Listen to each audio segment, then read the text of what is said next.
Hello বন্ধুরা, সবাই কেমন আছো? আজকে আমরা দেখে নেব খুব সহজে আমরা একটা ভিলেজ সিনারি করতে পারি। সেটা তোমরা দেখতে থাকো। প্রথম আমি রেডটা এখানে হালকা করে নিলাম, সাইডে দিতে থাকলাম হালকা করে, ডিপ থেকে হালকা করে শুয়ে শুয়ে। এরপরে আমি এখানে অরেঞ্জটা দিলাম, অরেঞ্জটা ডিপ থেকে হালকা করতে করতে শুয়ে শুয়ে দিলাম। এর সাথে সাথে আমি ইয়েলোটা দিয়ে দিলাম। এটার আঁকার ভিডিও আমি লিঙ্কে দিয়ে দেবো নিচে, তোমরা দেখে নিতে পারো। ইয়েলোটা আমি শুয়ে শুয়ে গোটাটা ভর্তি করে দিলাম ডিপ ডিপ করে। একদম আমাদের ছবির মধ্যে লাইটটা বজায় রাখতে হবে, যে লাইটটা আমাদের কোন দিক থেকে পড়ছে সেই অনুযায়ী আমরা ছবিটা করতে পারবো।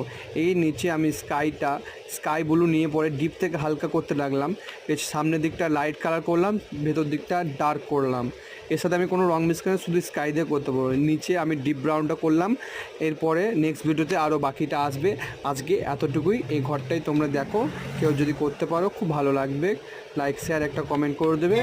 ব্ল্যাকটা আমি লাস্টে জানলাতে দিয়ে দিলাম।